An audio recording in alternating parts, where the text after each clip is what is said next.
whole entire. Yeah.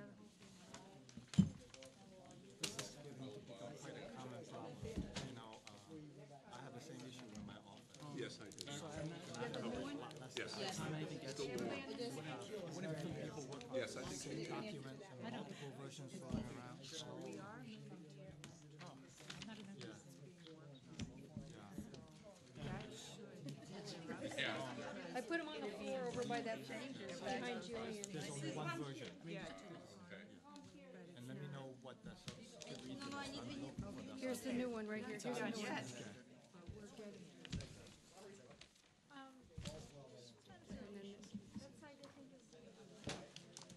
Okay. Yeah, appendix A, okay. So this- I would not say.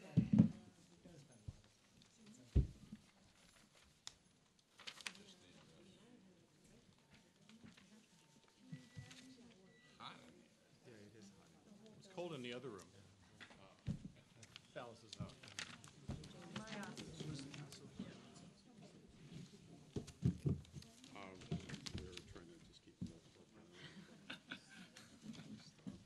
do our job and keep Have they already canceled the 19th?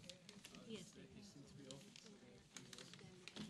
Yeah, well, might be able to change that, but it'll be better, I'll figure it out.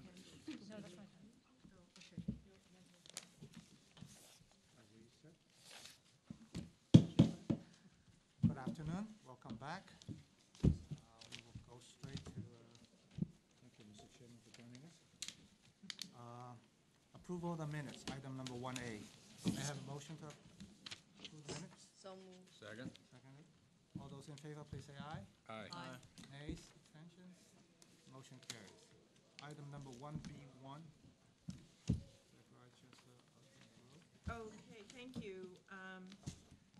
This is the Human Research Protection Program Policies and Procedures.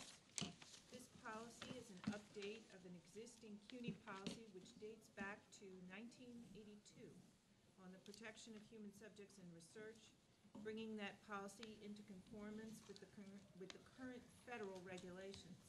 The proposed policies and procedures apply to all research involving living human subjects conducted under the auspices of CUNY, at CUNY facilities, and conducted by any faculty, student, or staff member, or involving the use of CUNY non-public information. Questions? Professor Dickey? I would like to thank the Chancellor for working with us and helping us to present our ideas, and we were very happy to see the various modifications that were made. So. I must say, this is quite a document. This is not one of those that you can read through quickly. I'd like to amplify on what Lenore just said. There were extensive consultations on the document. It's a huge item, and the way it's structured, purely technical changes can be done without further reference to the board. Substantive changes would have to go back to the board, but that's clearly understood. So thank you all, Vice Chancellor Schaefer and Patty McCubbin, for Thank the you. level of work. Anyone that has insomnia, better read this one. Yes, it's very good for that. If I might, an error was made before the meeting, probably because of my office, and there was an earlier version of this resolution floating around. So make sure that the one you're looking at has one resolve clause rather than two. That's the one that we're presenting for approval. Any other questions? Not, and may I have a motion to approve this item? So moved. Second. Seconded. All those in favor? Aye. Say aye. Nays, abstentions? Motion carries unanimously. Item number 1B2. This is an AAS in culinary arts from Kingsborough Community College. This program prepares graduates for entry-level employment in the food service industry. It builds on the success of existing certificate programs and a track within Kingsborough's tourism and hospitality program. The program, the currently existing program, has nearly 300 students enrolled and a placement rate of about 90% in employment or continued education. For the proposed program, letters of support from the industry are included. Although not obligatory for an AAS program, an articulation with the New York City College of Technology bachelor's program in hospitality management is under development. Okay, questions? Professor Vicky? Comment, I was glad to Okay. see, I was wondering about business ownership, a small, even in the recession, you know, there's always opportunities, and I see that the curriculum includes how to open your own restaurant or enterprise. And speaking of opportunity, this is a chance for articulation with New York City College of Technology. They got a beautiful commercial kitchen there, too. Okay, so if there are no other questions, I'd like to move this item. I have a Move it. motion. Okay, second it? Second. All those in favor? Aye. Nays? Abstentions? Carries. About item 1B3. Okay, this is Kingsborough Community College again, AS in Chemical Dependency Consulting. This program responds to the growing need for qualified substance abuse counselors in New York State. The New York Office of Alcoholism and Substance Abuse Services, known as OASAS, has a protocol in place by which the associate degree plus trainee certification enables individuals to obtain entry-level employment in the New York State system of services and centers as addiction counselor assistants. The trainees earn their credential as a full alcoholism and substance abuse counselor through 3 years of work experience in the chemical dependency field, with the associate degree considered equivalent to 1 year of experience. The OASAS has expressed interest in hiring graduates with associate degrees and has praised the Kingsborough model, in which students are supervised on-site at treatment centers by both Kingsborough faculty and treatment center counselors. The OASAS has said this is the most effective way to prepare addiction counselor assistants. Professor Vicky? I was curious about the articulation with, at John Jay, with the BA in anthropology program in deviant behavior. How is that going to work? They seem... Okay, do you want to, we have Provost Suss? Can you, Yeah, you want to come up here and, here, there's my, this is Provost Stuart Suss from Kingsborough. We match their courses, and we are articulated with them.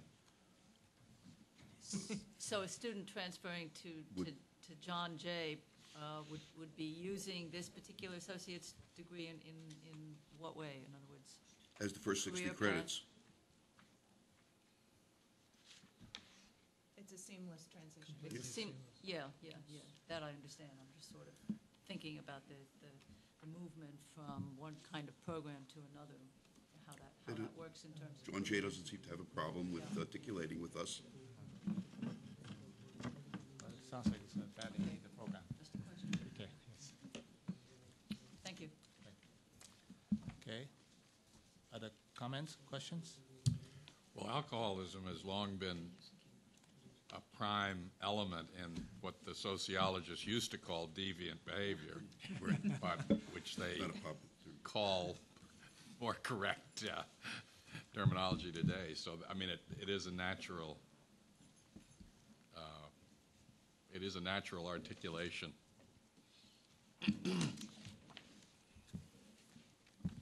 Yes. Identify yourself. This is associate. please come to the table, so you speak in the mic, please.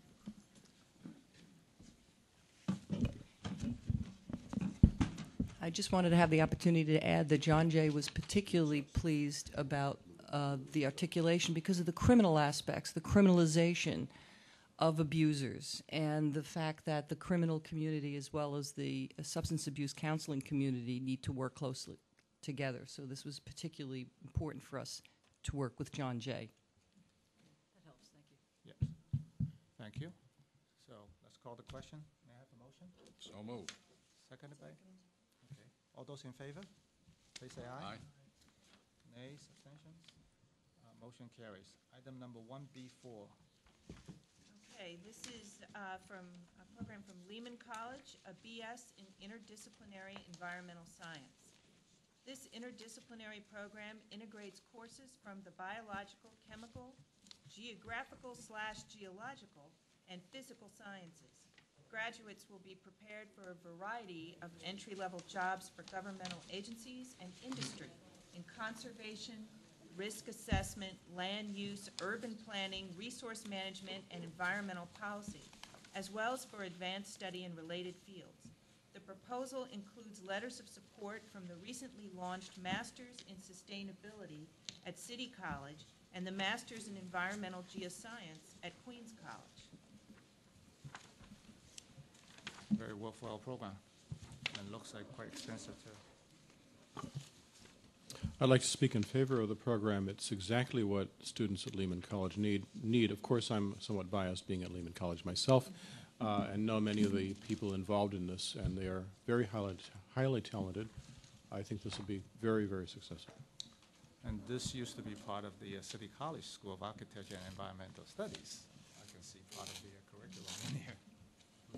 Trustee Sutton, do you have to say anything? Okay. Any other comments? If not, let's call the question. I'll move it. Okay. Second. All those in favor, please say aye.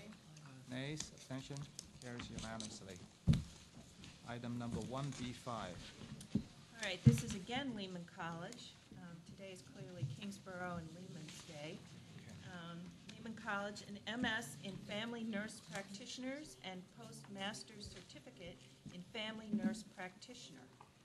This program is meant for students who are already licensed to practice nursing, hold a baccalaureate degree, and are interested in being prepared for an advanced practice role.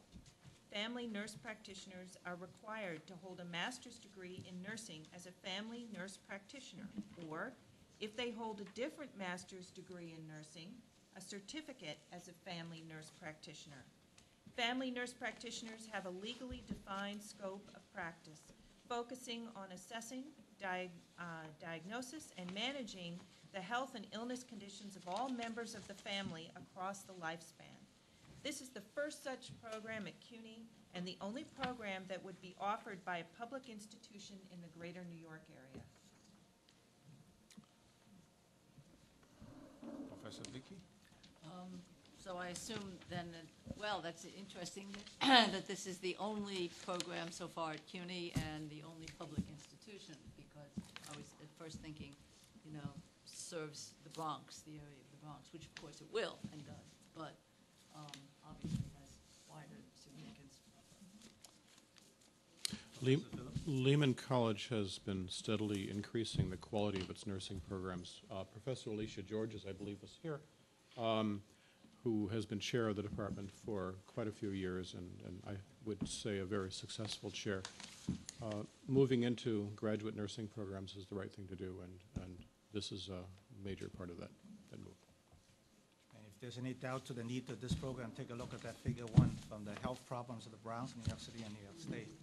Look at the overweight, obesity, diabetics, and tobacco use. Start on.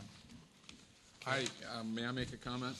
I hope that the leaders of this at Lehman will work with the community colleges, especially the community colleges in the Bronx, some of whom have very strong nursing programs for their associate's degree students, so that there could be articulation and movement. Because I agree with what has been said by Professor Beakey, that this is a program that has obvious merit all across the system, and we ought to broaden its impact to include the community colleges in the Bronx, and possibly you might want to encourage some of the other senior colleges in the other boroughs to look at this. Yes, I think Dr. George wishes to speak, comment on that. Good evening. Currently, the Department of Nursing at Lehman College has, my name is Catherine Alicia Georges. I'm chair of the Department of Nursing. Thank you.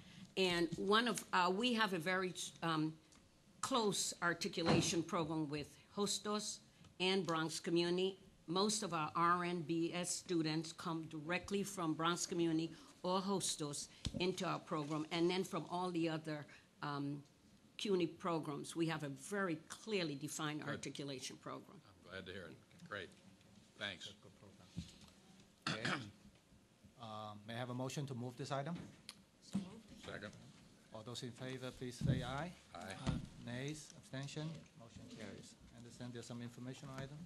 We have the addendum too. Oh, that's right. Yeah. So, Okay, we have an addendum for the bylaw, right? yes.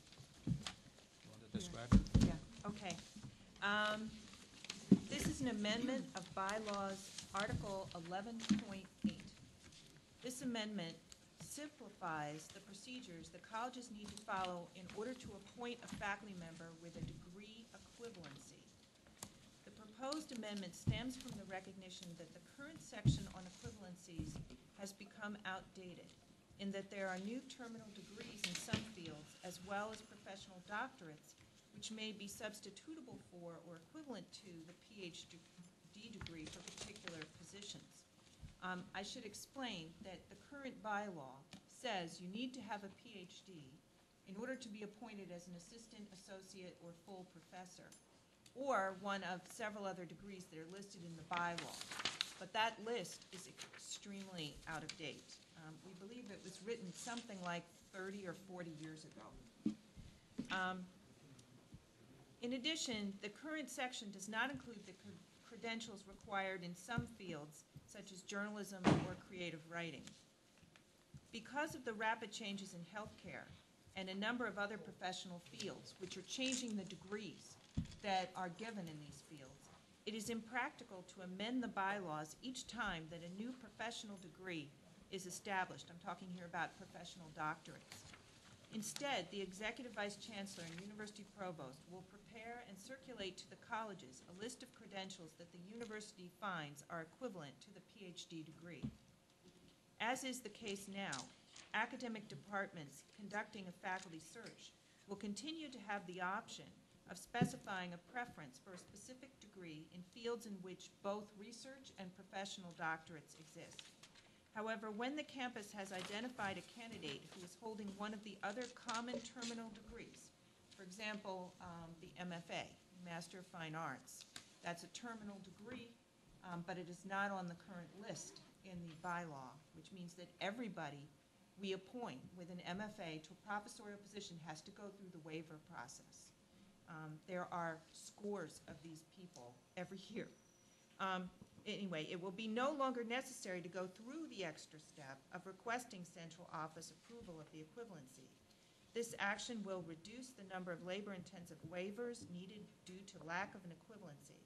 Thus, the administrative burden on the campuses and the central office will be diminished significantly.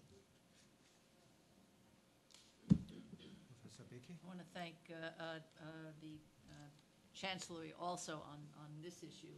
There were lots of discussions about the equivalencies and consultations and changes made from what we first saw. So we were very happy to be able to work with everybody and help on that. Trustee How Sutton? many of these equivalency degrees would be affected?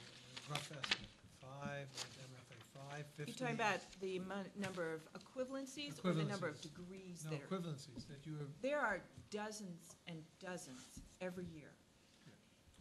Every creative writer, every journalist, many of the people in many of the health professions have to go through this process. No, dozens of candidates need a waiver, but how Yeah. many degrees are there? Oh, How many different degrees? Different, like the MFA, how many different types of? That we will put on the list, probably 30, some. For example, the DPH degree.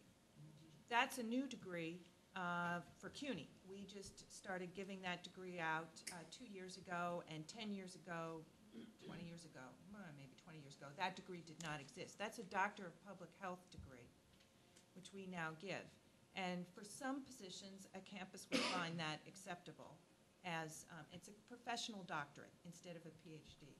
But that's another example. There's also another example might be the Doctor of Nursing Practice, which we don't have yet, but we may soon have. That's another example. Wouldn't you consider listing all the degrees? I'm not a professor, I can't analyze it, but listing all the degrees will approve all 30 now, and then you'll have 1 or 2 a year, which could come on the agenda very easily.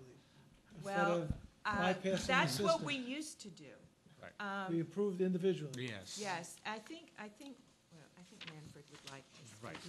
Yeah, why don't, Professor. we had a very long and extensive discussions that came up to this resolution, and at one intermediate stage, there was a proposal to have a new and comprehensive list, but the problem is that any one list is not going to be appropriate for every department.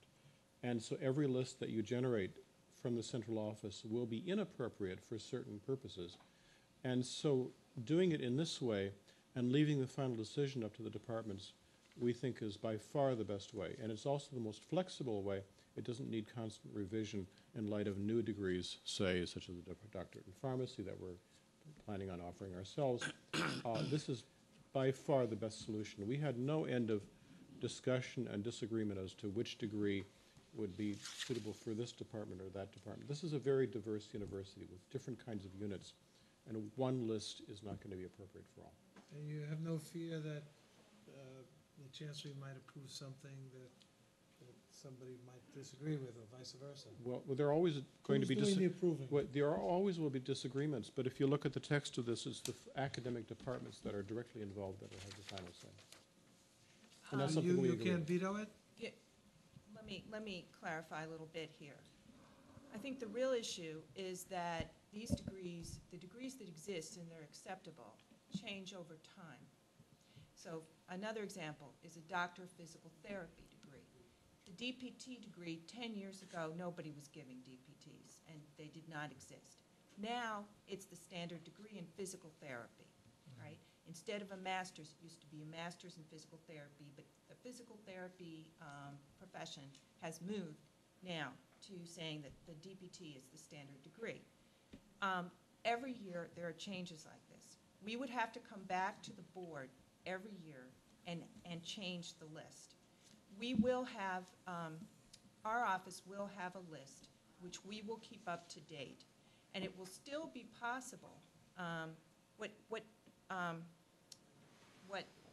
Manfred, with Dr. Phillips is saying is that the campuses have a choice between allowing a professional doctorate or a PhD or both to count for a professorial position. But the campuses cannot say that some other terminal degree is the appropriate degree. That will be in our office. And that will change over time. And this allows us not to have to keep coming back and changing the bylaw every year. So one college might accept it and another one might not? Well, the other part of this is you can still do waivers, okay? We will have a list, but the list will be much more comprehensive than has been true in the past. So it will include the MFA, for example, which is not a professional doctorate and is not a PhD, but is a terminal degree that is considered acceptable for writers, journalists, to be appointed in professorial titles. So if we do that, that will actually, just doing the MFA is going to eliminate an awful lot of them, but there are others. But if a campus, say a campus, wanted to appoint someone, an assistant professor in some health discipline, who did not have either the professional doctorate or the PhD, which exist in that health discipline, they could still come and ask for a waiver. But what we are going to be doing is cutting down on the number of waivers that are requested drastically. Chancellor, do you want to jump in on this item? Well, I would just say that I think this is a great move, and the motion here is not to dilute the requirement of the doctorate for appointment as a professor in the university. It simply provides an administrative process by which this can be done in a simpler manner. And quality control stays here Right. with university provost. I would add that quality control stays both here and at the campuses in their departments. We were worried, and I think justified worried, that a single list would have to be so inclusive that we would end up having to accept candidates that certain departments may not, that it wouldn't be wise to do. This is the best solution to this issue, I think. So each university, each college will decide, and you have to approve that decision. If- And then it's okay for that college, unless it's an all-college kind of resolution, and is that? Each college will decide what degree it feels is appropriate for a position. If it's a professional doctorate or a PhD or one of the Equivalent. or one of the ones on our list, then we're done. They're done, we're done. If it's something else, they have to come to us for a waiver, Which we used to do a lot. which we used to do a lot, but because we'll have a better, up-to-date list, they won't have to come so much. Okay. If you guys like it, I like it. No? No. It's just We like it. We you like will it. appreciate it. Everybody likes it, except It's a lot. Trustee? Um, To just give an example, I used to be Dean of Arts and Sciences at Baruch. We hired a lot of creative writers and journalists while I was dean. And every single one, they all had MFAs, they all had to come for waivers to the board. This was now 15 years ago. We had to prepare incredible documentation. Every other person with an MFA has had to come for a waiver since that time from all across the university. It's time. Sounds like MFAs are 80% of our problem. Yeah, there are a lot, but it's getting worse. It's getting worse because of these degrees like the DPT, the DPH. We are not just saving on the process, but saving a lot of trees and saving a lot of Trees people. are important. Okay. All right. Any other discussions? Sounds like everybody's in favor. Let's have a motion. Let's move this motion. So moved. Okay. All those in favor, please say aye. Aye. Nays, abstentions? Motion carries unanimously. Now the report. Okay, thank you. First, I'd like to note to everybody here that we should all give congratulations to the Caber's Chair, Wellington Chen, on his recent receipt of the Liberty Award. Thank you. I have to thank the Chancellor and the Borough President Scott Stringer for this honor, and it's really humbling. And I'm not in receipt of that medal yet, so. Yeah, but truly, it's, as I was telling Jay, I didn't donate a kidney, I didn't dash onto a burning building, and I didn't jump on a rail subway track to save somebody. And it makes, that's why it's such a humbling experience sitting next to them. Thank you very much. I had a few items that I wanted to update you all on. You'll recall that we did not have a September CAPR meeting because there were no action items at that time. And so I wrote to you with some updates, and I'd like to tell you what's happened since then. As we predicted at that time, Cuny has indeed set a record this fall for the number of students that we have in credit-bearing courses. Approximately 260,000 students. The previous record was set in 1974, which is the last year that Cuny had no tuition. The number of students that we have this fall is 6% larger than last fall. And if you look at another measure, that's in terms of head count. If you look at another measure, the one we call FTEs, which is full-time equivalents, which is the number, if all the students were full-time, how many you would have to make the people who are sitting in all the classrooms exist. But in terms of FTEs, we grew 8%. And that number is really more relevant in some ways than headcount, because it means that on average, because the FTE increases more than the headcount increase, it means that students are on average taking more credits. This is excellent news because this predicts better graduation rates. And our definition of student success is always not just to enroll students, but to have them actually graduate and receive a degree. We also know that most of our enrollment growth this fall is due not to more new students, although we do have more new students, but is due to increased retention, an increased tendency of students to stay at Cuny. This is also good for graduation rates. Now, people ask why enrollment has increased so much at Cuny this fall. Now, the economy is certainly part of it. However, it's not the whole story, because not all colleges have increased enrollment this fall. Not even all public colleges have increased enrollment this fall. So we believe that our increased enrollment is partly due to the economy, but also partly due to our increasing reputation. Now, although our record enrollments are certainly an affirmation of the value that CUNY provides to New York, they also pose significant concerns. We remain committed to making available to each student an excellent educational environment, but it can be very difficult to fulfill that commitment when enrollment is growing so quickly. It's very hard to hire enough full-time faculty and student support personnel to accommodate such rapid enrollment growth, and facilities can become severely strained. Therefore, the central office and the campuses are continuing intensive discussions about how to keep enrollment growth at a reasonable level while simultaneously remaining true to CUNY's mission of providing wide access to an excellent education. And I should say the numbers we have so far are that we have far more applicants for this spring than we had the previous spring even. Now, it's possible that students are applying earlier and that that's what's going on. We're not sure. We're following that. But we remain very concerned.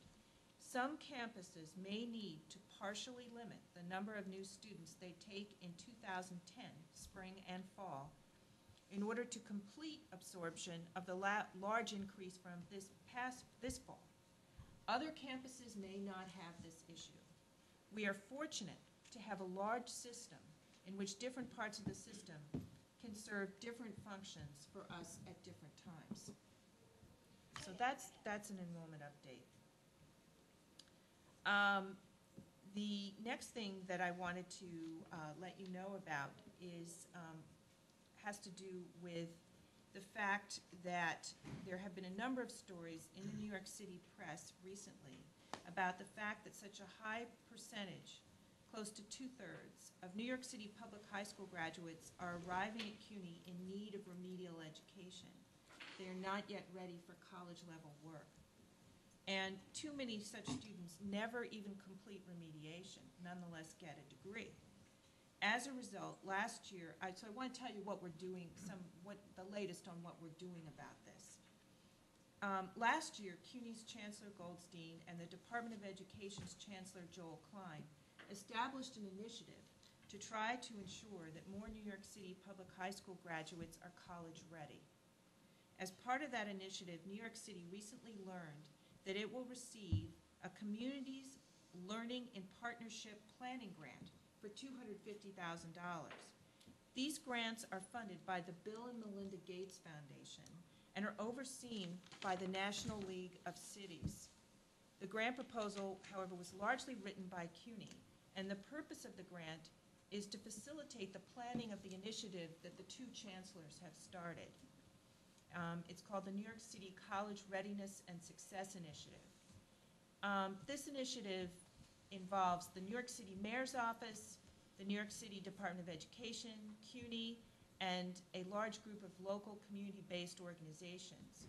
What this initiative is doing is defining what it means for New York City public high school students to be college ready. It will increase the number of high school graduates who meet that definition. It will increase the number of high school graduates who enter an appropriate college, at the appropriate level, will improve the degree completion rates at CUNY colleges, and will develop a mechanism for tracking and rewarding progress towards these goals. This initiative is extremely important for our ensuring not just that New York City public high school graduates have access to CUNY, but that they graduate. And if all goes well with the planning of this initiative, the grant that was just received, the $250,000, is likely to will turn into very large amounts of money from the Gates Foundation. So this is the first stage. We're very pleased about this initiative, which is extremely important for us, but also as a national model. Also, I wanted to let you know that this past week, we awarded the first Chancellor's Awards for Excellence in Undergraduate Mathematics Instruction. These awards include a $5,000 prize for each winner, so these are significant awards. And they are not just for being a good math instructor. They are specifically given to math faculty who have developed a specific technique that has been demonstrated to increase student learning in math and that can be used by other math faculty. More of our students fail to succeed in math at Cuny than any other subject. It's the biggest block to student success at Cuny. So we're paying particular attention to increasing student success in math. The 2009 winners were Thomas Mormino, who's an adjunct instructor at the College of Staten Island, Frank Wang, who's associate professor at LaGuardia Community College, and Walter Wang, who is a lecturer at Baruch College. And last, I have some truly excellent news. We always have much good news, but this is truly, truly excellent news. Last week, we learned that the Council on Education for Public Health, which is the professional association that accredits schools of public health, voted that Cuny can become a candidate to have an accredited school of public health, which may not sound like a big deal to become a candidate, but that's the big deal. That's the big step. Because, in other words, we're now a formal candidate for School of Public Health accreditation, which means we are now allowed to call ourselves a school of public health. We can publicly say that now for the first time. It means that the accreditor, CEPH, believes we have the basic elements to be successfully accredited as a school of public health. We still have much work to do to receive full accreditation, which should happen early in 2011. But because gaining accreditation as a school of public health is a very complex endeavor that takes many years. It was in 2006 that Chancellor Goldstein set us on this important goal, which we have pursued assiduously since then. Our founding dean of the School of Public Health, who's Dr. Ken Olden, and the public health faculty, as well as Hunter College's President Jennifer Rabb, and the presidents of the other campuses that are involved, which are Brooklyn, Lehman, and the Graduate Center, are to be congratulated on the excellent work that they have been doing in establishing this school. This is a CUNY-wide school of public health. The lead college is Hunter, but it goes across CUNY. It involves faculty from all over the system. It will be the only school of public health in the country focusing on urban public health. It will also be very community-based and will emphasize prevention and treatment of chronic diseases such as obesity and HIV/AIDS. We're already extremely proud of our school and what it's giving to New York City and urban areas everywhere, and there's a lot more to come. That's the end of my report. Okay, no, Professor Phillip? I'd like to applaud Vice Chancellor Logue for her report. The issue of access and excellence is one that doesn't go away in CUNY. We have a mandate to provide access. At the same time, we want to give our students an excellent education. We are succeeding in doing both.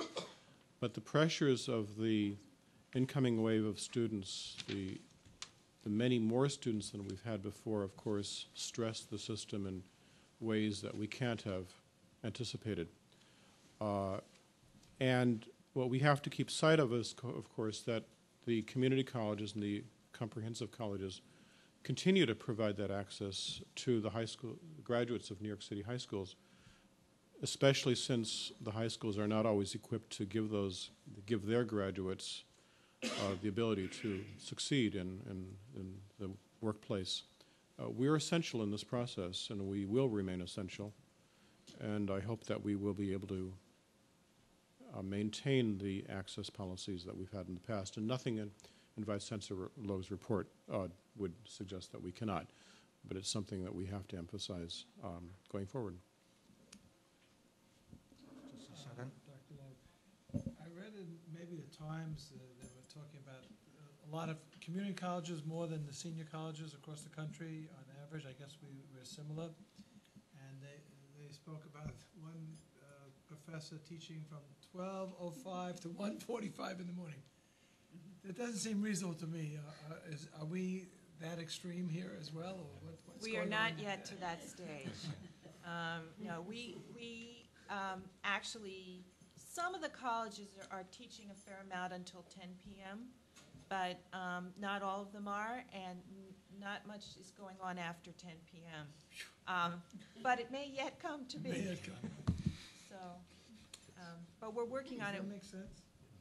We're- So teaching somebody from 12 to 1:45? We're- I can't understand. We're also working. Hard to find faculty to Yeah, do really. it, but. We're also trying to work to increase online education and what's called hybrid courses, which are courses that meet both online and face-to-face.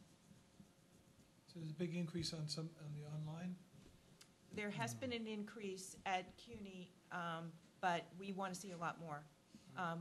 There's a lot, Cuny is not doing, compared to the national averages, a huge amount of online. And we discussed it about a year ago that you were Right, we have trying to a, expand yes, it. we do have a program. But that's the topic for the next committee, the facilities. We need physical space also, and that's why we need the public support for this university, because we simply are running out of space, and as the term Professor Philip just used very well, is we have an incoming wave, and we are running out of resources, and not only just on the physical space, but, you know, the quality faculty to accommodate them. And that's going to be as the Chancellor said many times, this is going to be a huge challenge for us. The space is important for not just classrooms, but also faculty offices, student support personnel offices, other offices, and gathering space for students. We believe that some of the campuses have been taking some of the gathering space and turning it into other uses. And particularly for our students who often come from home situations where there aren't good places to be for studying or other purposes, these gathering spaces are very important. Not only for social reasons, but also for group work and student activities. They're very important. And on a lighter note, one question, it's a little off subject.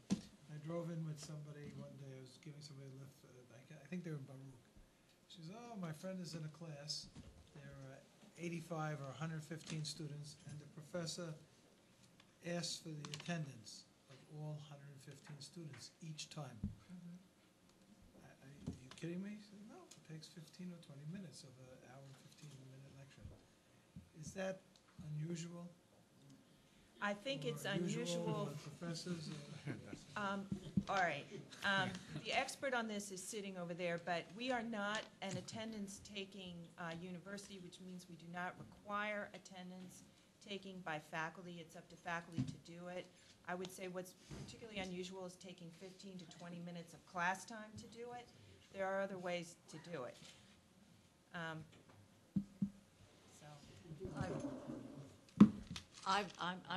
I was surprised the first time I heard that phrase, we are not an attendance-taking college, since in my department and in my school, we certainly are required to take attendance. We now do it online, although I'll tell you what I do. I check off my book. Fortunately, I don't have 150 sort of students. And then I go back in the evening to do it online, because I don't want to spend class time doing that, and it's a lot easier. But we're required, so I'm not quite certain what it. It's different, there are different Every practices college, right. at different. But it doesn't make sense in any college if there's 115 kids to require it.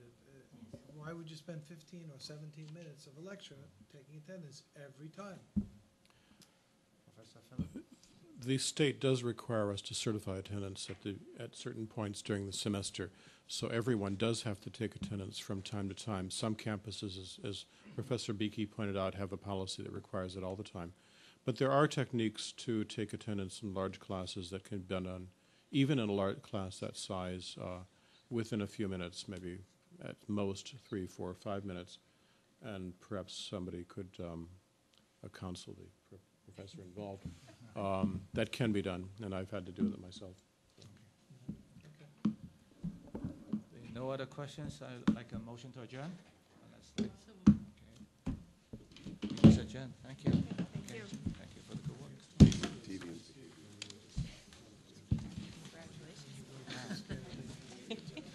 Oh, you like your travel.